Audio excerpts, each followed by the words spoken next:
सर्वश्रेष्ठ क्लास में एक बार फिर आपका स्वागत है।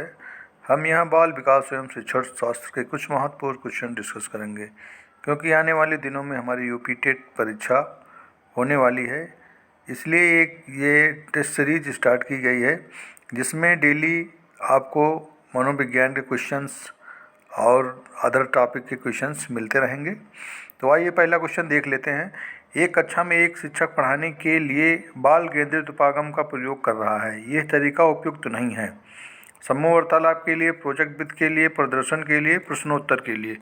तो हमारा यहाँ ऑप्शन सही हो जाएगा प्रदर्शन के लिए। प्रदर्शन के लिए। अब आइए अगला क्वेश्चन देखते हैं।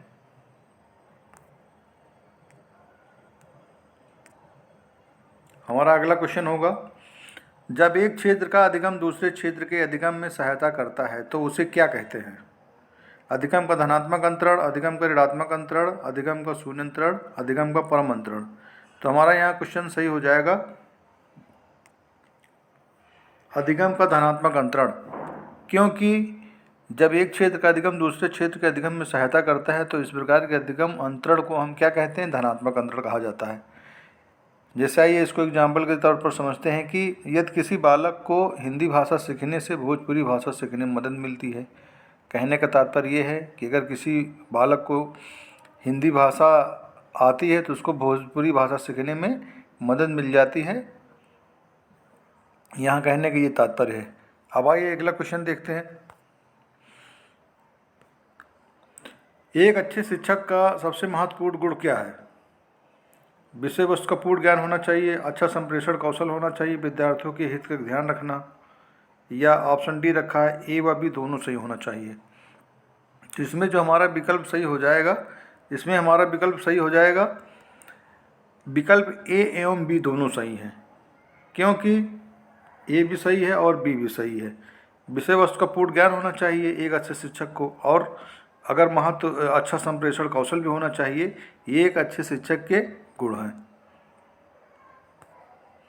अब अगला क्वेश्चन देखते हैं। निचली कक्षाओं में पढ़ाते समय एक शिक्षक को प्राथमिकता देनी चाहिए। किस चीज़ की प्राथमिकता देनी चाहिए? जब अगर टीचर निचली कक्षाओं को पढ़ा रहा है तो उसको किस चीज़ की प्राथमिकता देनी चाहिए? व्याख्यान वित्त को, दत्त कार्य को, कहानी कथन को, समूह चर्चा को। तो यहाँ हमारा ऑप्शन सही हो जाएगा ये सी, कहानी कथन को। क्योंकि निचली कक्षाओं में पढ़ाते समय एक शिक्षक को सदैव कहानी कथन को प्राथमिकता देनी चाहिए, क्योंकि कहानी कथन के माध्यम से बच्चों में चिंतन का विकास होता है। अगर उसमें कहानी बना के अगर समझाएंगे या सुनाएंगे तो बच्चे सोचने पे जो है मजबूर हो जाते हैं। तो इस तरह बच्चों में क्या होता है? चिंतन का एक विकास होता है। अब अगला क्वेश्चन है, युवा अधिगमकर्ताओं में निम्न में से कौन पढ़ने में कठिनाई का द्योतक है? नहीं है। युवा अधिगमकर्ताओं में निम्न में से कौन पढ़ने में कठिनाई का द्योतक नहीं है? तो यहाँ हम देखते हैं अगला हमारा क्वेश्चन।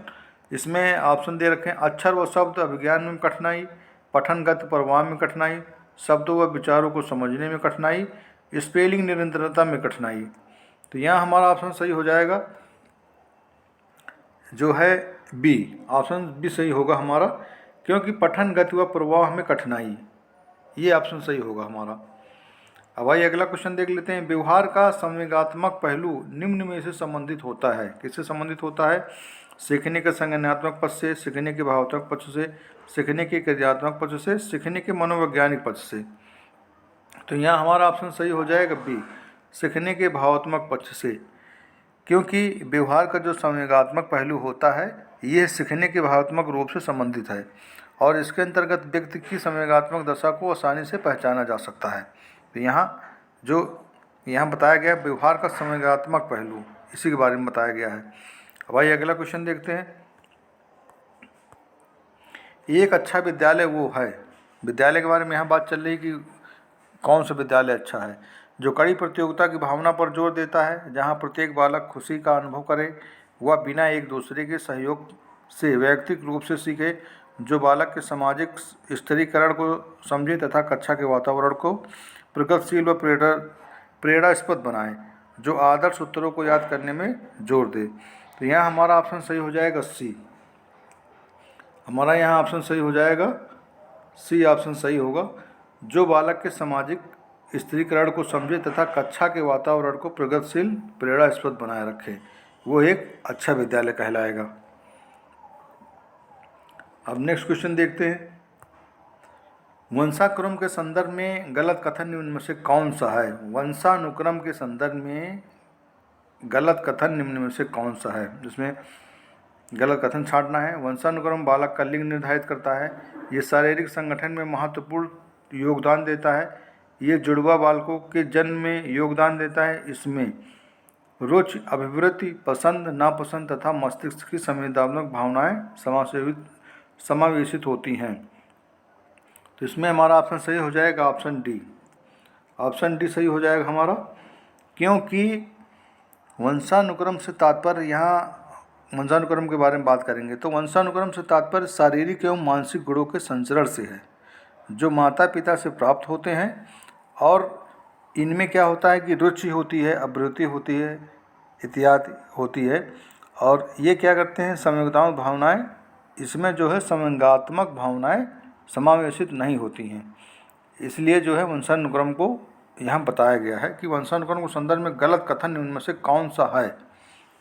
ये गलत कथन होगा, क्योंकि जो इसमें रुचि होती है, अभिवृत्ति होती है कि संवेदनात्मक भावनाएं समावेशित नहीं होती, तो इनमें समावेशित होती हैं। अब भाई अगला क्वेश्चन देख लेते हैं। इसमें हमारा 9th क्वेश्चन है, निम्न में से कौन रचनात्मक आकलन का एक उपयुक्त उपकरण नहीं है? तो इसमें दत्त कार्य है, मौखिक प्रश्न है, अवधि परीक्षा है, प्रश्न का खेल है। तो इसमें हमारा ऑप्शन सही हो जाएगा ए, दत्त कार्य। अब भाई दत्त कार्य के बारे में जान लेते हैं। दत्त कार्य क्या होता है? दत्त कार्य के बारे में जिसे कि कहते हैं कि रचनात्मक आकलन से तात्पर्य ऐसी प्रक्रिया से है जिसके द्वारा बच्चों की अधिगम की गुणवत्ता का विस्तार किया जा सके। अवधि, परीक्षा, मौखिक प्रश्न व खेल इसके प्रमुख उपकरण हैं। इसी को दत्त कार्य कहा गया है।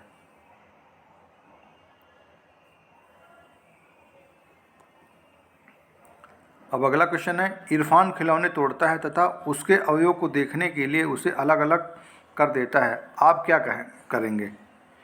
इरफान क्या करता है कि खिलौने लेता और तोड़ देता है तथा इसके अवयव को देखने के लिए उसे अलग अलग कर देता है। आप क्या करेंगे? वो क्या करता है, खिलौने तोड़ देता है और उसके अलग अलग पार्ट्स को देखता रहता है। तो इरफान को कभी भी खिलौने के साथ खेलने नहीं देंगे। मतलब आप क्या करेंगे? सदैव कड़ी नज़र रखेंगे, उसकी जिज्ञासु प्रवृत्ति को बढ़ावा देंगे तथा उसकी ऊर्जा को दिशा प्रदान करेंगे। उसे बताएंगे कि खिलौने नहीं तोड़ने चाहिए। क्या करेंगे? तो इसमें जो है हमारा ऑप्शन सही हो जाएगा सी। क्या करेंगे? उसकी जिज्ञासु प्रवृत्ति को बढ़ावा देंगे तथा उसकी ऊर्जा को दिशा प्रदान करेंगे। ये क्या है कि बालक, ये सृजनात्मक गुण है बालक का। बालक के सृजनात्मक विकास हेतु ये आवश्यक है कि उसकी नवीन रचना या उत्पादन की प्रवृत्ति को बढ़ावा दिया जाए तथा उसकी ऊर्जा को सही दिशा प्रदान की जाए। कहने का हमारा तात्पर्य ये है। अब भाई अगला देख लेते क्वेश्चन क्या है। एक शिक्षाविद में 2 या अधिक शिक्षक सहयोग पूर्वक विषयों की योजना बनाते हैं और पूरा करते हैं तथा सदैव विद्यार्थियों पर उसके प्रभाव का मूल्यांकन आवर्ती रूप से करते हैं। यह विधि क्या कहलाती है? श्रव्य दृश्य शिक्षण, टोली शिक्षण, दृश्य शिक्षण, वैयक्तिक शिक्षण। तो यहाँ हमारा ऑप्शन सही हो जाएगा बी। यहाँ हमारा ऑप्शन सही होगा बी, टोली शिक्षण। टोली शिक्षण, क्योंकि टोली शिक्षण शिक्षण की एक सुव्यवस्थित प्रणाली है जिसमें कई शिक्षक मिलकर विद्यार्थियों के एक समूह को अनुदेशन प्रदान करते हैं। साथ ही विद्यार्थियों पर इसके प्रभाव का मूल्यांकन आवर्ती रूप में करते रहते हैं। यहाँ पे ये बताया गया कि शिक्षाविद में 2 या अधिक शिक्षक सहयोग पूर्वक विषयों की योजना बनाते हैं और उसे पूरा करते हैं तथा सदैव विद्यार्थियों पर इसके प्रभाव का मूल्यांकन आवर्ती रूप से करते हैं। यहाँ ये बताया गया है। अब अगला क्वेश्चन क्या है, जीन पियाजे की संज्ञानात्मक विकास की अवस्थाओं के अनुसार जिसे पूर्व प्रत्यात्मक काल जाना जाता है, निम्न में से किससे संबंधित है? इंद्रियकृत अवस्था से, मूर्त सक्रिय अवस्था से, पूर्व संक्रियात्मक अवस्था से, औपचारिक संक्रियात्मक अवस्था से। तो यहाँ हमारा ऑप्शन सही हो जाएगा ऑप्शन सी, पूर्व संज्ञानात्मक अवस्था से, क्योंकि जीन पियाजे ने बालकों के संज्ञानात्मक विकास, इसको इंग्लिश में बोलेंगे कॉग्निटिव डेवलपमेंट, कॉग्निटिव डेवलपमेंट यानी कि संज्ञानात्मक विकास की व्याख्या करने के लिए 4 अवस्था वाले एक सिद्धांत का प्रतिपादन किया था। किसने किया था? जीन पियाजे ने। जीन पियाजे एक वैज्ञानिक थे, इन्होंने इसके बारे में बताया था। और ये जब 4 अवस्था में बढ़ जाता है तो इस सिद्धांत की दूसरी जो अवस्था होती है, सेकेंड अवस्था होती है पूर्व संज्ञानात्मक अवस्था का, जो 2 से 7 वर्ष, 2 से क्या है 7 वर्ष की अवधि तक होती है, और पूर्व प्रत्यात्मक काल के नाम से जाना जाता है। जो अवस्था होती है 2 से लेके 7 वर्ष तक, उसे क्या कहा जाता है? पूर्व प्रत्यात्मक काल के नाम से जाना जाता है। यहाँ ये बताया गया है। तो आज की क्लास यही समाप्त करते हैं और ये सीरीज कंटिन्यू चलती रहेगी। तो वीडियो देखने के लिए बहुत बहुत धन्यवाद।